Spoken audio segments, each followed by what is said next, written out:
Hasta luego. Muy bien, 6:44, con el mundo completamente convulsionado con la medida unilateral que tomó Donald Trump contra todo el mundo, salvo Rusia. Vos sabés que le preguntaron qué pasó con Rusia, que no estaba incluida en la lista de países a los cuales le subió aranceles. La respuesta del gobierno norteamericano es que como están en vigor las medidas del boicot, digamos, las sanciones económicas que le habían impuesto a Rusia cuando inició la guerra contra Ucrania, esa es la razón por la cual no le elevaron aranceles. Por supuesto que uno de los bloques más afectados es el de la Unión Europea, dado el intercambio comercial que tiene con los Estados Unidos, por una doble vía. Por un lado, por los productos que no le van a poder vender a Estados Unidos, pero por otra parte, por el temor de que los productos asiáticos que no van a entrar a Estados Unidos terminen inundando Europa. Carlos Cué, periodista del diario El País de España. Carlos, buen día, ¿cómo andás? Hola, buen día, ¿cómo estáis? Bien, ¿y tú? Bien, todo bien. Un día feo en Madrid, pero empieza a haber primavera, así que la estamos buscando. Bueno, a ver, ¿qué reacción hay en Europa, Carlos? Está todo el mundo un poco, me imagino, todavía tratando de entender el mundo que se viene, pero en lo inmediato... Pues Europa es probablemente de los más afectados con los países asiáticos, porque a vosotros en Latinoamérica os han puesto un 10%, pero en Europa es un 20%, y claramente el discurso de Trump desde el principio y el discurso especialmente de su vicepresidente Vance es contra Europa. Entonces, lo que hay es una reacción que yo creo que es lo que está provocando Trump en muchos lugares del mundo. Es una reacción en contra que está uniendo a la gente. Sorprendentemente, Europa, que tiene muchísimos problemas y muchísimas tensiones internas y discusiones políticas fortísimas y mucha fuerza de la ultraderecha, se está uniendo bastante frente al enemigo exterior porque básicamente aquí se percibe, yo creo que probablemente más que allí, en América y en Argentina, aquí se percibe como un ataque directo, no solo comercial y de dinero y contra muchas empresas que están afectadas, sino un ataque de fondo. Lo que está haciendo Trump es un ataque contra el modelo europeo, porque él dice que Europa está acabada, que Europa está en crisis, que obviamente Trump tiene una visión del mundo completamente antagónica con la de Europa. Europa es el lugar de la sanidad pública, del gasto social, de los grandes estados, de los grandes presupuestos públicos, de muchos impuestos, de un estado fuerte y con diferencias, pero esa es la línea general en todos los países europeos.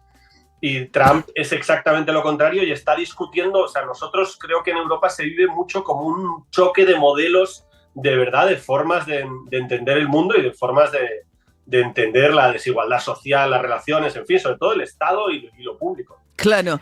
Y también, Carlos, en esto es obviamente, ¿no? Digamos, después de la Segunda Guerra Mundial se arma un mundo que surge el Fondo Monetario Internacional, las Naciones Unidas y sobre todo la alianza entre Estados Unidos y Europa militar que se expresa a través de la OTAN. Eso es lo que está en juego también, ¿no? O sea, todo el mundo tal como se dibujó después de la Segunda Guerra Mundial, basada en que juntos, digamos, ¿no? Se cuidaban mutuamente, incluso militarmente, empieza también, más allá de esta crítica que decís al modelo europeo, con una idea de Trump de que Europa se aprovechó de Estados Unidos y le hizo pagar a Estados Unidos la defensa de Europa, ¿no?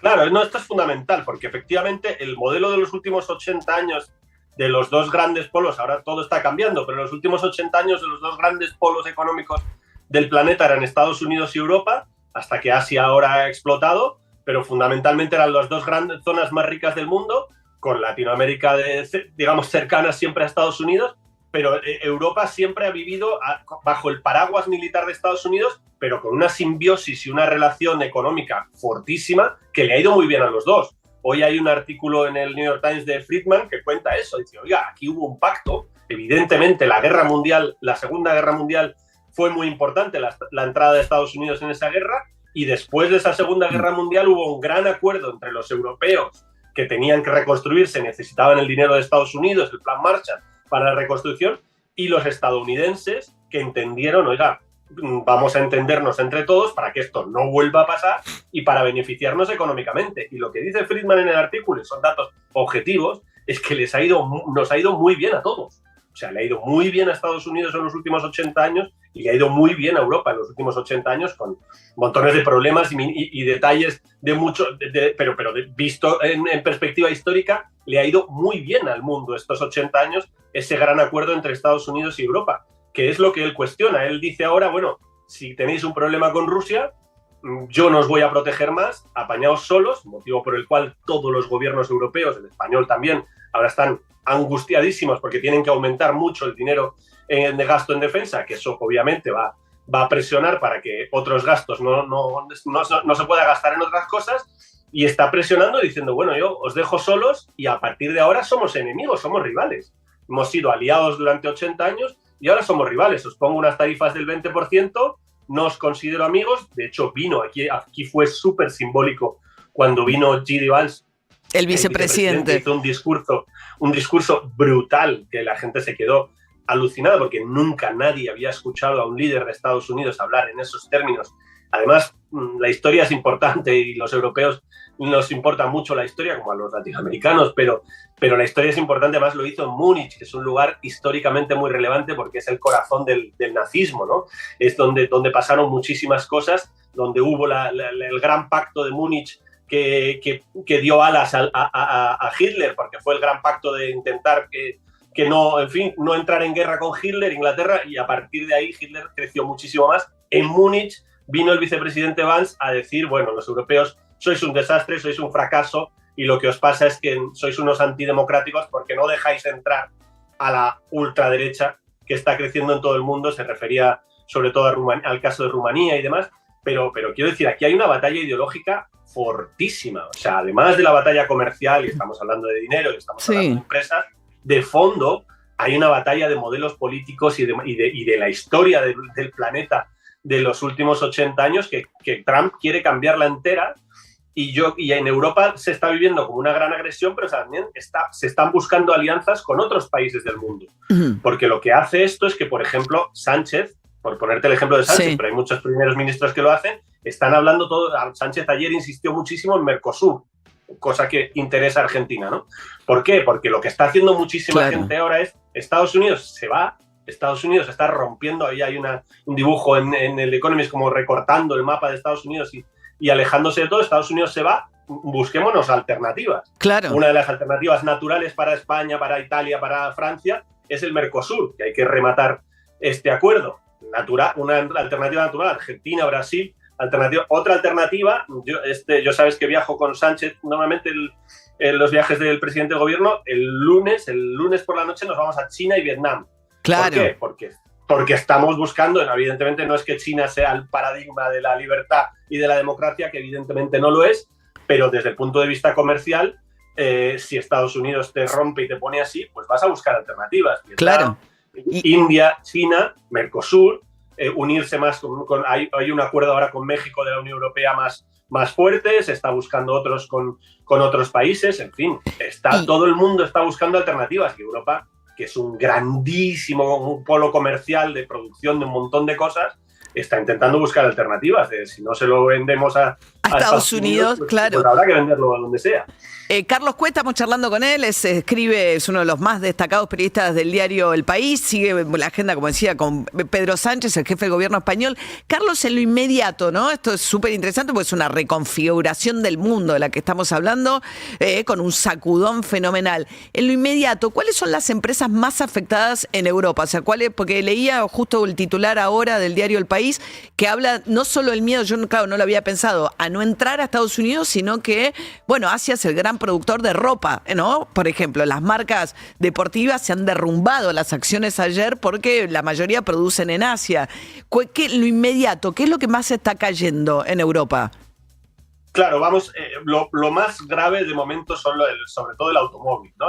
Europa le vende, sobre todo los alemanes, el país probablemente más afectado de todos sea Alemania, que es la gran locomotora industrial europea, la gran fábrica europea es Alemania. En España también producimos muchos coches y hay preocupación, pero digamos que Alemania es la mayor inquietud porque son los grandes que le venden. Luego, por ejemplo, pues están muy preocupados los italianos, evidentemente, por toda la moda, pero ayer leía reportajes sobre el queso parmigiano, que te puede parecer, pero el 25% de lo que hacen lo venden en Estados Unidos. Por favor, es muchísimo dinero.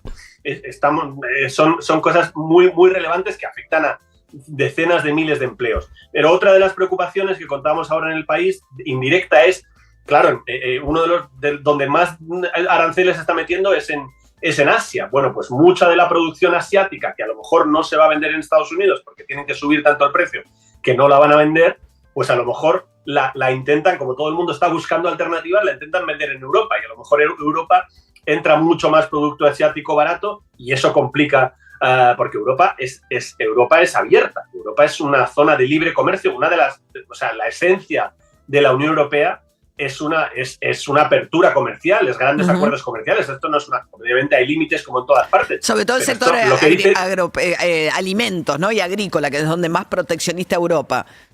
Nosotros, efectivamente, tiene una protección muy fuerte en el agroalimentario para mantener los trabajos de los agricultores, y sobre todo tiene ayudas públicas enormes en el campo francés o en el campo español, pero desde el punto de vista comercial es una zona bastante abierta. Evidentemente hay negociaciones y por eso está lo del Mercosur. Es una negociación de tú me das esto, yo te doy otro, pero la idea política de Europa es una zona de libre comercio, es una zona que apuesta, no es la idea de Trump. Claro. O sea, Trump está mintiendo abiertamente a todo el mundo. Cuando dice tarifas recíprocas, Europa no le ha puesto bajo ningún concepto un 40% de tarifas a los productos de Estados Unidos. No es verdad. Cuando una moto Harley Davidson entra en Europa a venderse, o un ordenador IBM, o cualquier producto de Estados Unidos vende, no entra con un 40% de tarifas. Eso no existe. Claro. O sea, los cálculos van entre el 2 y el 3% aproximadamente.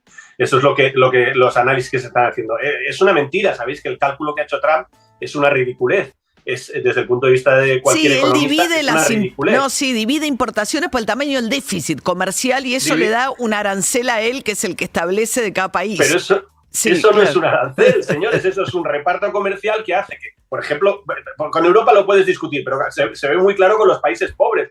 ¿No? Con Bangladesh, es que me ponen unas tarifas del 80%. No, es que Bangladesh es muy pobre y le compra pocas cosas a Estados Unidos, pero le vende muchas. Eso no quiere decir que le haya puesto un arancel, eso quiere decir que hay una desigualdad comercial como pasa en todos los, como le pasa a Argentina con Estados Unidos o con los países grandes. En fin, es algo habitual que nos pasa a todos, nos pasa a España le pasa con otros países pobres, evidentemente de África. Eso es una ridiculez el cálculo que hace. Total. Carlos Cue, periodista destacadísimo, el diario El País de España, con este mundo convulsionadísimo.